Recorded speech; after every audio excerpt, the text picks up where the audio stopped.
నమస్తే, welcome to V97 news. ముందుగా headlines.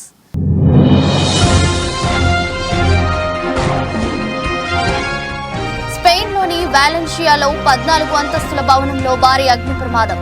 అపార్ట్మెంట్లోని 4వ అంతస్తులో చెలరేగిన మంటలు.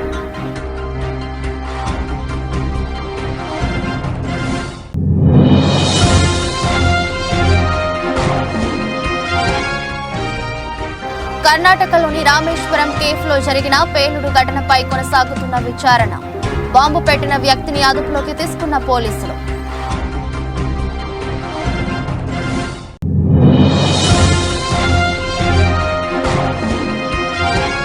వైసీపీలో చేరిన పులివెందుల సీనియర్ నేత సతీష్ రెడ్డికి కండువా కప్పి పార్టీలోకి ఆహ్వానించిన CM YS Jagan.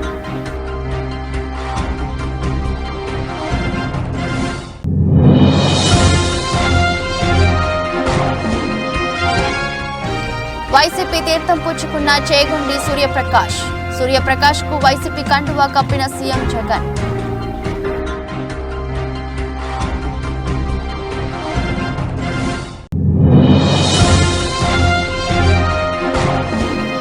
Gona cream lines ice cream తయారీ యూనిట్ పై మల్కాజ్గిరి ఎస్ఓటీ పోలీసుల దాడి.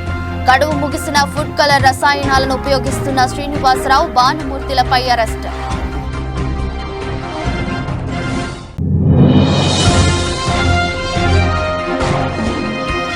బెంగళూరులో పేలుడు ఘటనతో అప్రమత్తమైన హైదరాబాద్ పోలీసులు. ఎలాంటి అవాంఛనీయ సంఘటనలు జరగకుండా ముందస్తుగా తనిఖీలు.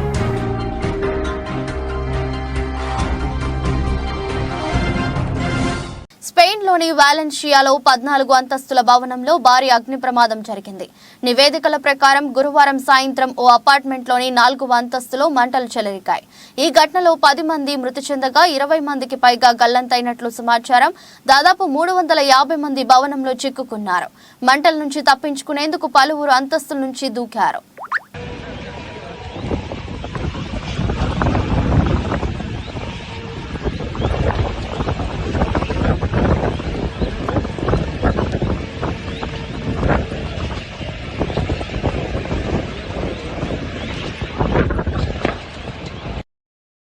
కర్ణాటకలోని రామేశ్వరం కేఫ్లో మార్చి 1న జరిగిన పేలుడు ఘటనపై విచారణ కొనసాగుతోంది. తాజాగా ఈ ఘటనకు సంబంధించి ఓ కీలక అప్డేట్ వచ్చింది. మొదటిగా గ్యాస్ సిలిండర్ పేలినట్లు అధికారులు తెలిపారు. కానీ కేఫ్లో గుర్తు తెలియని వ్యక్తి బ్యాగ్లో బాంబు పెట్టడంతో పేలుడు జరిగిందని సర్కార్ తెలిపింది. బాంబు పెట్టిన వ్యక్తిని పోలీసులు అదుపులోకి తీసుకున్నారు. హోటల్ పరిసర ప్రాంతాల్లోని సీసీటీవీ ఫుటేజీలను పోలీసులు స్వాధీనం చేసుకున్నారు.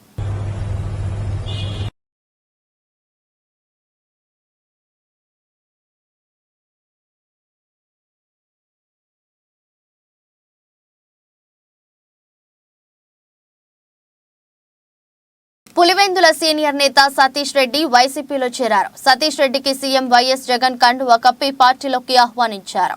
ఈ సందర్భంగా సతీష్ రెడ్డి మాట్లాడుతూ తాను 27 ఏళ్లుగా టీడీపీ కోసం పనిచేశానని, వైఎస్ ఫ్యామిలీని ఇబ్బంది పెట్టినా జగన్ నా మీద ఎంతో ప్రేమ చూపించారని అన్నారు.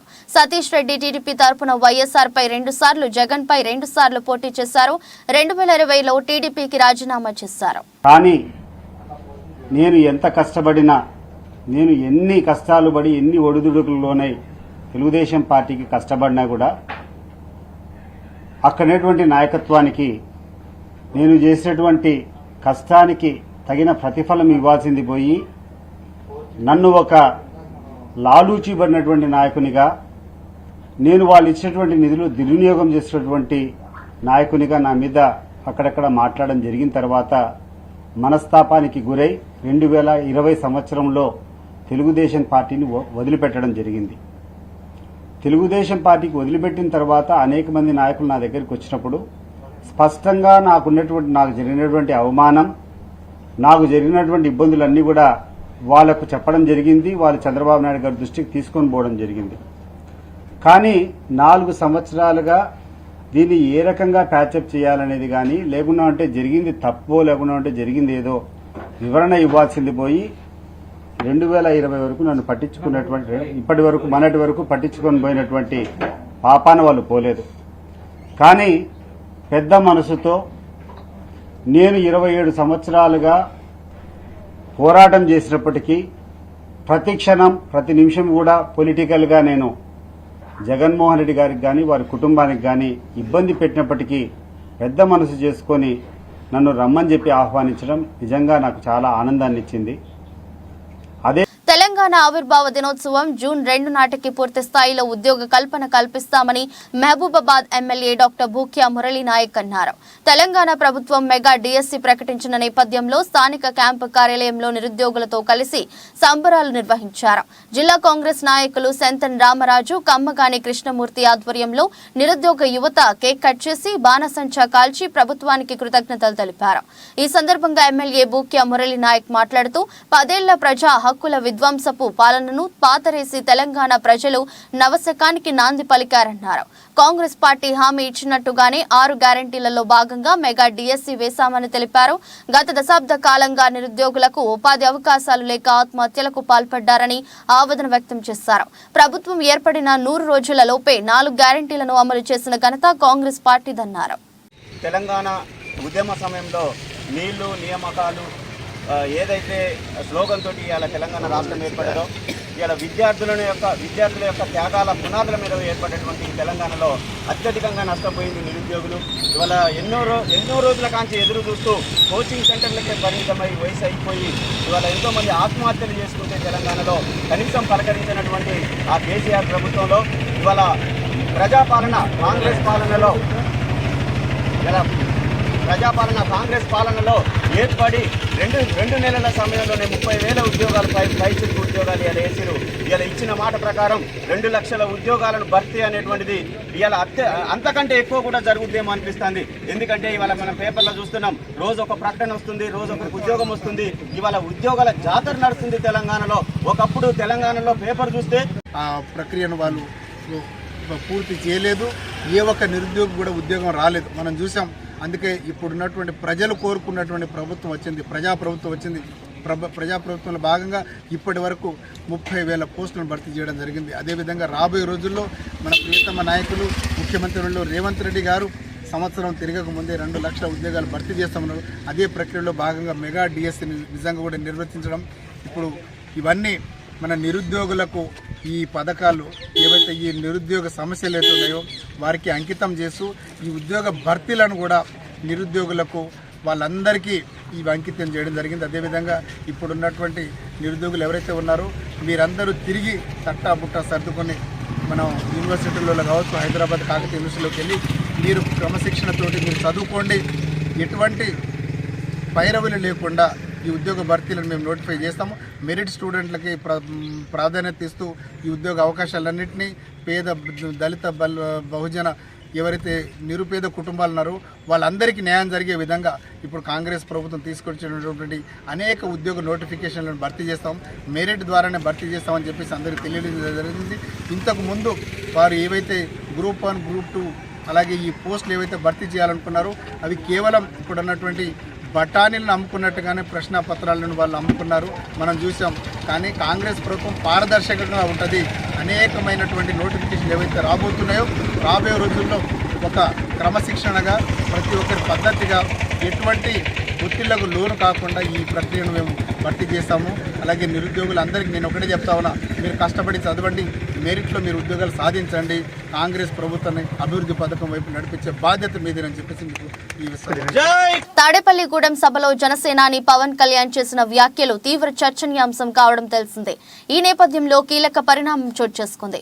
మాజీ మంత్రి కాపు సామాజిక వర్గ పెద్ద చేగొండి హరిరామ జోగయ్య కుమారుడు చేగొండి సూర్యప్రకాష్ నేడు వైసీపీలో చేరారు. సూర్యప్రకాష్ ఇప్పటి వరకు జనసేన పార్టీ రాజకీయ వ్యవహారాల కమిటీలో సభ్యుడిగా ఉన్నారు. ఇటీవల పరిణామాల నేపథ్యంలో ఆయన జనసేనకు గుడ్ బై చెప్పి నేడు వైసీపీ తీర్థం పుచ్చుకున్నారు. తాడేపల్లి క్యాంపు కార్యాలయంలో చేగొండి సూర్యప్రకాష్ కు సీఎం జగన్ వైసీపీ కండువా కప్పారు. పార్టీలోకి సాదర స్వాగతం పలికారు. పార్టీలో సముచిత స్థానం కల్పిస్తామని తెలిపారు. నమ్మి 2018 ఆగస్టులో నేను జనసేన పార్టీలో జాయిన్ అవటం ఇప్పటి వరకు కూడా దాంట్లో కంటిన్యూ అవడం జరిగింది. ఏ ఆశలతో అయితే వచ్చానో జనసేన పార్టీలో వెళ్ళానో బడుగు బలహీన వర్గాలకి ప్రతినిధిగా ఆయన నిలబడతారు. ఈ రాష్ట్రంలో ఉన్నటువంటి 80% బడుగు బలహీన వర్గాల వారికి ఎప్పుడో దామోదరం సంజయ్ గారి తర్వాత ఇప్పటి వరకు అధికారం దక్కనటువంటి వర్గాలకి ఒక ప్రతినిధిగా ఆయన్ని ఎంతో ఉన్నతంగా ఊహించుకుని ఆయన నాయకత్వంలో పనిచేయడానికి నేను జనసేన పార్టీలో జాయిన్ అవ్వడం జరిగింది అన్నాడు. కానీ ఈ రోజు వరకు చూస్తుంటే వ్యక్తిగతంగా నా యొక్క ఆశలన్నీ కూడా నిరాశలైంది. ఆయన పైకి కనిపించేది, పైకి చెప్పేది ఒకటి, లోపల ఉన్న మనిషి వేరు, ఆయన మనస్తత్వం వేరు. అసలు కనీసం పార్టీని ప్రజాస్వామ్యబద్ధంగా నడపడం చేత కాని ఒక అసమర్థుడు శ్రీ పవన్ కళ్యాణ్ గారని చెప్పి నేను ఈ సందర్భంగా నేను తెలియజేస్తున్నాను. జనసేన పార్టీలో కనీసం అంతర్గత ప్రజాస్వామ్యం లేదు. నేను ప్రయాణం చేసినట్టు 6 సంవత్సరాల కాలంలో ఉప్పల్ పోలీస్ స్టేషన్ పరిధి ఉప్పల్ ఇండస్ట్రీ ఏరియాలోని Gona cream lines ice cream తయారీ యూనిట్ పై మల్కాజ్గిరి ఎస్ఓటీ పోలీసులు దాడి చేశారు. ఐస్ క్రీంల తయారీలో గడువు ముగిసిన నిషేధిత సింథటిక్ ఫుడ్ కలర్ రసాయనాలను ఉపయోగిస్తున్న శ్రీనివాసరావు, భానుమూర్తిలను అరెస్టు చేసి ఉప్పల్ పోలీస్ స్టేషన్ కి అప్పగించిన ఎస్ఓటీ పోలీసులు. నిందితులపై కేసు నమోదు చేసి దర్యాప్తు చేస్తున్న ఉప్పల్ పోలీసులు.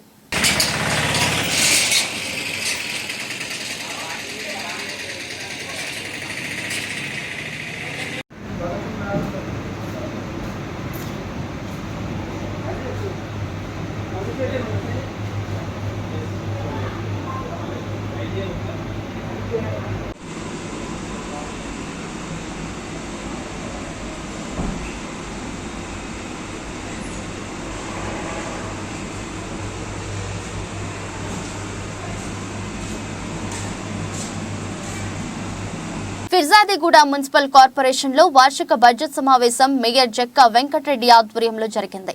ఈ సమావేశంలో కార్పొరేషన్ పరిధిలోని ప్రజలందరికీ మెరుగైన మౌలిక వసతులు కల్పించాలని లక్ష్యంతో 23 తీర్మానాలకు సభ ఏకగ్రీవ ఆమోదం తెలిపింది. ఫిర్జాదిగూడ మున్సిపల్ కార్పొరేషన్ ను అన్ని రంగాలలో ఆదర్శవంతంగా తీర్చిదిద్దేందుకు ప్రత్యేక ప్రణాళికలు రూపొందించినట్లు మేయర్ జక్కా వెంకటరెడ్డి తెలిపారు.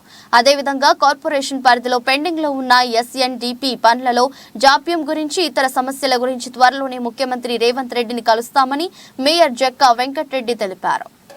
వరకు ఇప్పుడు ఆగిపోయి ఉన్నదో ఎస్ఎన్డిపికి ఫండ్ ఏదైతే జిహెచ్ఎంసీ నుంచి కానీ లేకపోతే ప్రభుత్వం నుంచి కానీ ఈసారి ఏదైతే ఆ వర్క్స్ అని ఆపమని చెప్పి ఓవరాల్ ఇన్స్ట్రక్షన్ చేయడం జరిగిందో కౌన్సిల్ మొత్తం కూడా అందరం కూడా ఏకగ్రీవంగా తీర్మానం చేసి గౌరవ మన మంత్రివర్యులు, ముఖ్యమంత్రి వర్యులు మున్సిపల్ శాఖకు, ఎందుకంటే ముఖ్యమంత్రి గారి దగ్గర ఉంది కాబట్టి ఎస్ఎన్డిపి కోసం ఎస్పెషల్లీ, అట్లాగే వాటర్ కోసం మన దగ్గర ఎస్ఎన్డిపి 110 కోట్లు టెండర్ అయింది, అగ్రిమెంట్లు అయినా అన్నీ అయినాయి. కానీ నిధులు ఏదైతుందో జిహెచ్ఎంసీ ద్వారా నిధులు విడుదల కావాలి కాబట్టి మున్సిపల్ కాంట్రిబ్యూషన్ అవుతుందో అది మనం రిలీజ్ చేసినాం. దాదాపు 7 కోట్ల పైన మనం పేమెంట్ చేసినాం.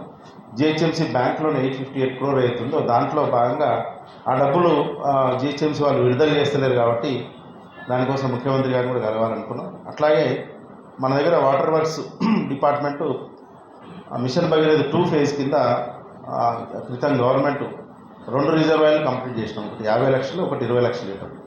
ఇంకొక 20 లక్షల లీటర్ సాయేశ్వరి గుట్ట మీద ఇంకా పనులు కొంచెం స్లో డౌన్ అయ్యాయి.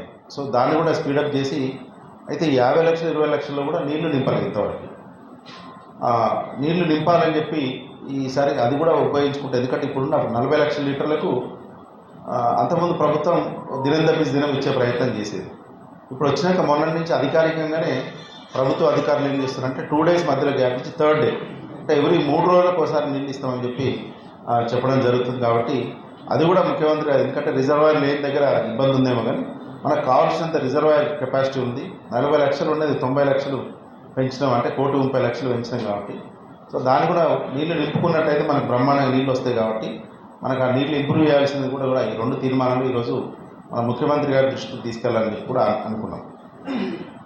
సో ఇవి మేజర్గా మన యొక్క బెంగళూరులో పేలుడు ఘటనలో హైదరాబాద్ పోలీసులు అప్రమత్తమయ్యారు. ఈ మేరకు ఎలాంటి అవాంఛనీయ సంఘటనలు జరగకుండా ముందస్తుగా తనిఖీలు చేపట్టారు. శుక్రవారం ముషీరాబాద్ చౌరస్తా, ఇందిరా పార్క్, అశోక్ నగర్, బాగ్, లింగంపల్లి ప్రాంతాల్లో సోదాలు ముమ్మరం చేశారు. కొన్ని చోట్ల బారికేడ్లను ఏర్పాటు చేసి అనుమానాస్పదంగా ఉన్న వాహనాలను క్షుణ్ణంగా పరిశీలిస్తున్నారు.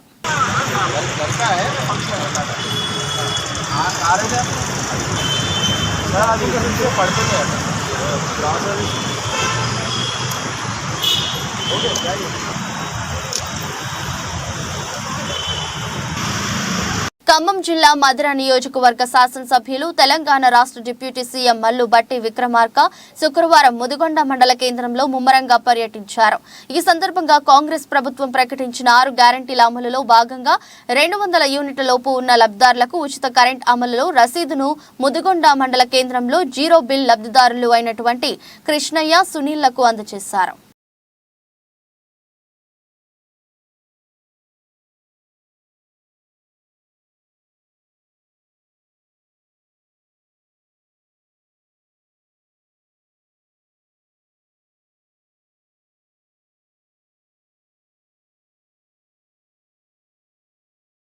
కొమరంభీం ఆసిఫాబాద్ జిల్లా సిర్పూర్ నియోజకవర్గంలోని బెజ్జూరు, చింతలమానేపల్లి, కౌటాల తదితర మండలాలలో ప్రజలు త్రాగునీరు లేక తీవ్ర ఇబ్బందులు పడుతున్నారు.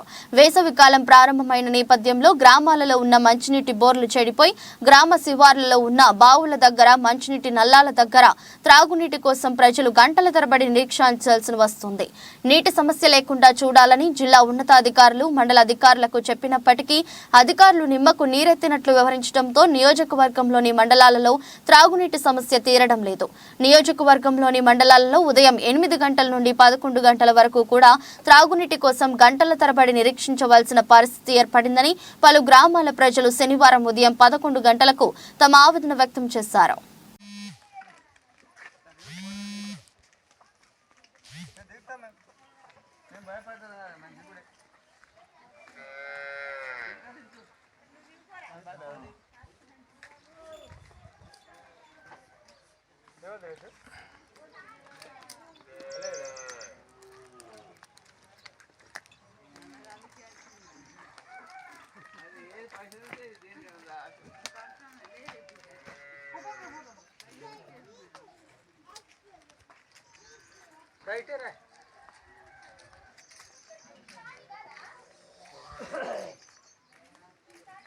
భద్రాద్రి కొత్తగూడెం జిల్లా అశ్వరావుపేట మండలం కొత్తూరు గ్రామంలో త్రాగునీరు సరఫరా లేదంటూ ఖాళీ బిందెలతో గ్రామస్తులు రోడ్డెక్కారు. గత 4 నెలలుగా మిషన్ భగీరథ మోటార్లు పనిచేయక, నీటి సరఫరా లేక త్రాగునీరు కోసం ఇబ్బంది పడుతున్నా ఏ అధికారి తమ వంక చూడలేదని ఆగ్రహంతో శనివారం రోడ్డుపై ధర్నాకు దిగారు. వెంటనే సమస్య పరిష్కరించాలని డిమాండ్ చేశారు. కొత్తూరు గ్రామంలో అందరూ కూడా పనికి అంటే శ్రామికులు కాబట్టి ఎవరి పనిలో వారు నిమగ్నమై ఇక వాగులోంచి, కాలువల్లోంచి, స్థానికంగా ఉన్నటువంటి చెరువు వాగుల్లోంచి నీళ్లు తెచ్చుకోవడానికి వాళ్ళు పోరాటం అనేది జరిగింది. కాబట్టి ఈ సమస్య రోజు రోజుకి పెరిగిపోవడంతో వాళ్ళు పని చేసుకొని ఇంటికి రావడం, బిందెలో నీళ్లు స్థానికంగా ఉన్నటువంటి బోర్లలో తెచ్చుకోవడం, వాగులలోకి వెళ్ళడం వాళ్ళకి బరువుగా అనిపించింది. ఈరోజు వాళ్ళు ఎలాగైనా సరే పోరాడి మనం ధర్నా చేసుకొని మన కొత్తూరు గ్రామానికి నీటి కొరతను నివారించుకోవడానికి వారు ఈరోజు ధర్నాలో పాల్గొని దీనిని ఒక శాశ్వత పరిష్కారంగా మలుచుకోవడం కోసం మన ప్రజలు అనేది ఈ ధర్నాలో పాల్గొనడం జరిగింది. కాబట్టి స్థానిక ప్రజా ప్రతినిధులు ఈ సమస్యకి పరిష్కారం చూపించి కొత్తూరు గ్రామానికి నీటి కొరతను నిర్మూలించవలసిందిగా కోరడం అనేది ఇవాళ గ్రామ ప్రజలు విన్నవించుకోవడం అనేది జరుగుతుంది. ఈ కొత్తూరు గ్రామానికి గత నెల రోజుల గురించి కాదు, గత 30 సంవత్సరాలు కూడా ఈ నీటి కొరత అనేది ఉంటూనే ఉంది. కొత్తూరు గ్రామం అంటేనే నీటి కొరత అని చాలా మంది నివాస యోగ్యులు కూడా బయటికి వెళ్ళడం అనేది జరుగుతుంది. కొత్తూరు గ్రామానికి ఎవరైనా సరే వసతి కోసం వచ్చినటువంటి వాళ్ళు కూడా నీటి కొరతను గురించి ఎవరు కూడా స్థానికంగా ఉండడానికి ఎవరు కూడా ఇష్టపడడం లేదు. ఈ కొత్తూరు గ్రామం అంటేనే నీటి ఎద్దడి అనే మాట అనేది ఊతంగా అయిపోయింది, అందరికీ ఊతమాటంగా అయిపోయింది. కాబట్టి ఈ కొత్తూరు గ్రామానికి స్థానిక ఉన్నటువంటి ప్రజా ప్రతినిధులు ఈ సమస్యకి శాశ్వత పరిష్కారం చూపించి తమ పేరుని శాశ్వతంగా ముద్ర వేయించుకోవాల్సిందిగా కొత్తూరు గ్రామ ప్రజలలో విన్నవించుకోవడం అనేది జరుగుతుంది.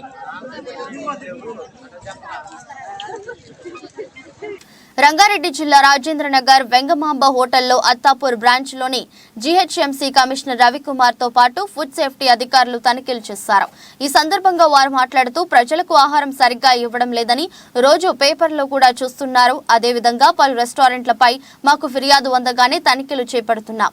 వెంగమాంబ గ్రాండ్ హోటల్లో కుళ్లిపోయిన ఆహార పదార్థాలను గుర్తించినట్లు తెలిపారు. ఈ మధ్యకాలంలో చాలా పత్రికా దాంట్లోనూ టీవీ ఎలక్ట్రానిక్ మీడియాలలో కూడా ఈ యొక్క కొన్ని ఇన్సానిటరీ కండిషన్స్ హోటల్స్లో వస్తున్న సంగతిని తరచుగా మా దృష్టికి వచ్చింది. తర్వాత ప్రజలు కూడా కొంతమంది కంప్లైంట్ చేయడం జరిగింది.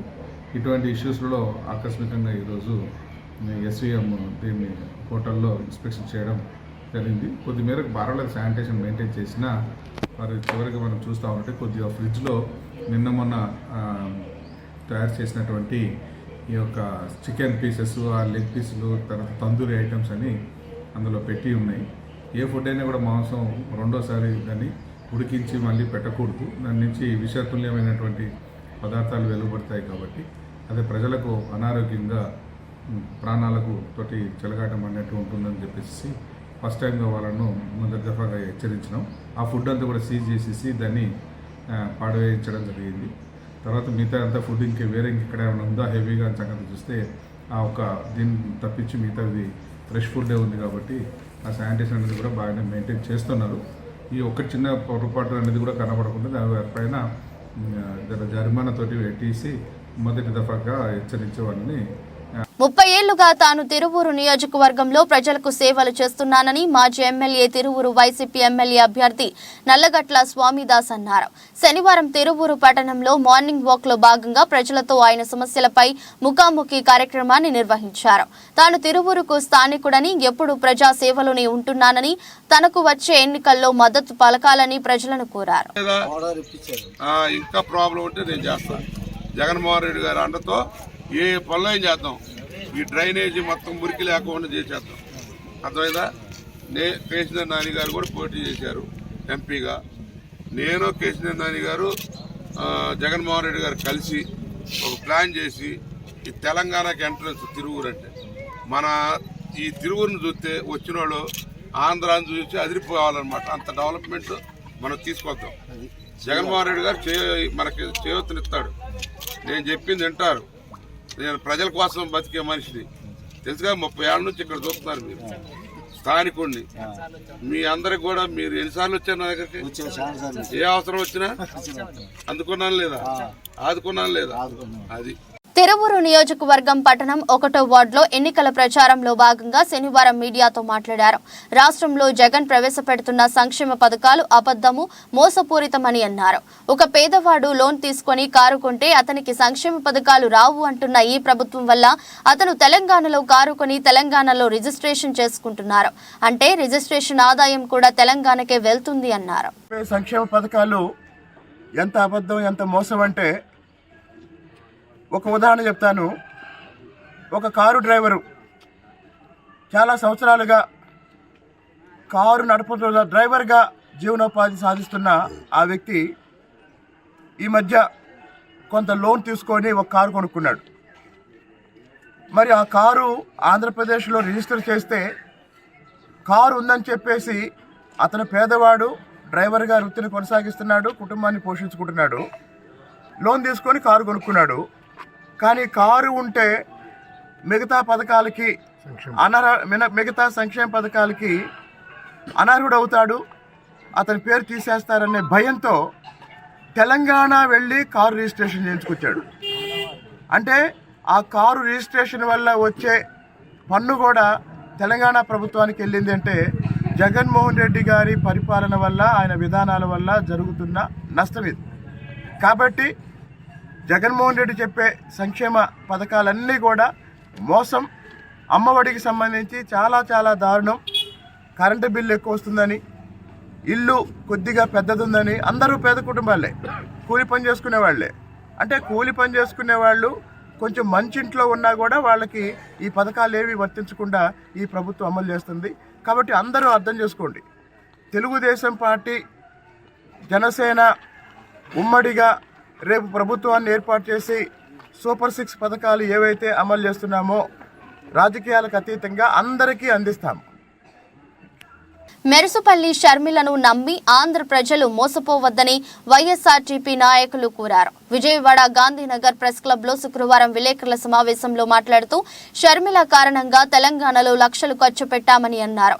షర్మిల తెలంగాణ నాయకులకు క్షమాపణలు చెప్పి న్యాయం చేయాలని, లేని పక్షంలో ఆంధ్రాలో ఆమె పర్యటనలు అడ్డుకుంటామని హెచ్చరించారు. ఎంతో కష్టపడి మరి సంకల్ప సభ స్టార్టింగ్ లో ఆ రోజు మరి ఆ మూమెంట్ లో కోవిడ్ పీరియడ్ లో కూడా మరి ఎస్పీ గారిని బతిలాడి మేము పర్మిషన్ తీసుకుంటే కొన్ని వందల మందికి అటాక్ జరిగి కొన్ని 15-20 మంది చనిపోవడం కూడా జరిగిందని చెప్పి సందర్భంగా తెలియజేస్తున్నాను. గున్నం నాగిరెడ్డి గారు మరి ఆంధ్రాలో ఉన్న వ్యక్తి, వారు మాకు ఇన్ఛార్జిగా రావడం జరిగింది. గున్నం నాగిరెడ్డి గారు 11-12 రోజులు మరి హాస్పిటల్లో ఉండి చనిపోవడం జరిగిందని చెప్పి సందర్భంగా తెలియజేస్తున్నాను. అలాగే విలేకరులు ఎంతోమంది hospital, government hospital, private hospital పడిన సందర్భం ఉంది. సంకల్ప సభ మరి రాజశేఖర రెడ్డి గారు అంత పెద్ద పేరున్న నాయకుడు పేరు మరి పార్టీ పెడుతున్నారు కాబట్టి మరి వాయిదా వేసుకోండి అని చెప్పి బదిలాడిన సందర్భం ఉంది. అయినా కూడా మరి షర్మిల గారు వినకుండా మరి పార్టీ పెట్టడం జరిగింది. ఆ రోజున పార్టీ గురించి చెప్పడం జరిగింది సంకల్ప సభ చెప్పి. అలాగే వారి కోటరీలో ఎవరైతే ఉన్నారో, షర్మిల మేడం తర్వాత ఎవరైతే ఉన్నారో ప్రప్రదంగా సతీష్ అనే వ్యక్తి, అలాగే కొండలరావు, అలాగే సుబ్బారావు, వీళ్ళ ముగ్గురు కూడా మరి తోడు దొంగలుగా అక్కడ ఆవిడ కోటరీని నడుపుతూ మరి 3800 కిలోమీటర్లు పాదయాత్రలో మొత్తం కూడా వీరు మెయింటెనెన్స్ లో నడిచిందని చెప్పి సందర్భంగా మీ అందరికీ తెలియజేస్తాను. ప్రప్రదంగా సతీష్ అనే వ్యక్తి ఆయన ప్రతి నాయకుడి దగ్గర కూడా డబ్బులు వసూలు చేసిన సందర్భం. కడప ప్రెస్ క్లబ్ నందు జరిగిన విలేకరుల సమావేశంలో బీఎస్పీ బహుజన సమాజ్ పార్టీ జిల్లా కమిటీ నాయకులు పాల్గొని మాట్లాడారు. నియోజకవర్గ దుడుం దెబ్బ బాబుని కడప ఎమ్మెల్యే అభ్యర్థిగా బీఎస్పీ పార్టీ నిర్ణయించిందని, కావున పార్టీ లీడర్లు, నాయకులు, కార్యకర్తలు దుడం రెడ్డి బాబుని బలపరిచి మీ పవిత్రమైన ఓటు వేసి అత్యధిక మెజారిటీతో గెలిపించవలసిందిగా కోరారు.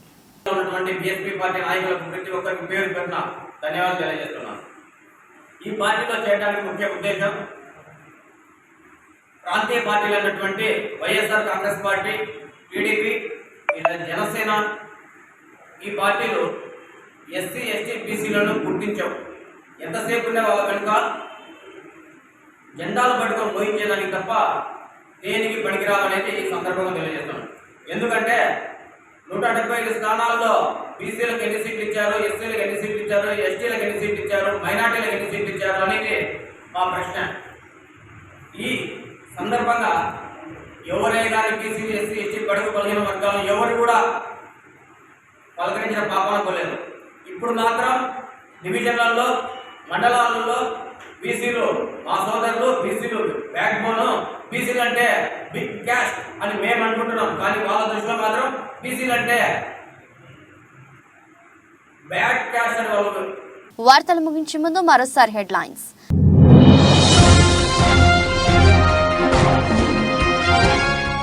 స్పెయిన్లోని వాలెన్షియాలో 14 అంతస్తుల భవనంలో భారీ అగ్ని ప్రమాదం. అపార్ట్మెంట్లోని 4వ అంతస్తులో చెలరేగిన మంటలు.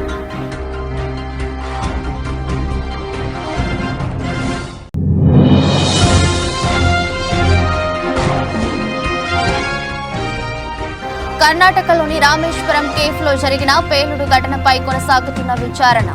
బాంబు పెట్టిన వ్యక్తిని అదుపులోకి తీసుకున్న పోలీసులు.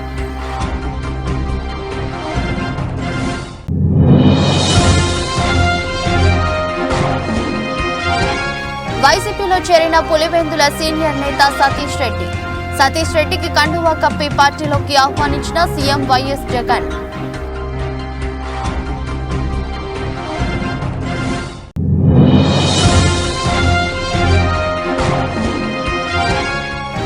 వైసీపీ తీర్థం పుచ్చుకున్న చేగండి సూర్యప్రకాష్ కు వైసీపీ కండువా కప్పిన సీఎం జగన్.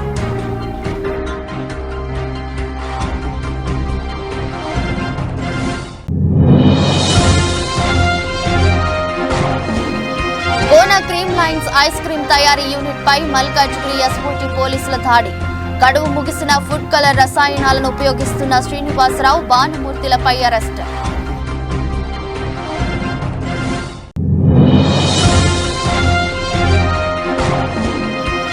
బెంగళూరులో పేలుడు ఘటనతో అప్రమత్తమైన హైదరాబాద్ పోలీసులు. ఎలాంటి అవాంఛనీయ సంఘటనలు జరగకుండా ముందస్తుగా తనిఖీలు.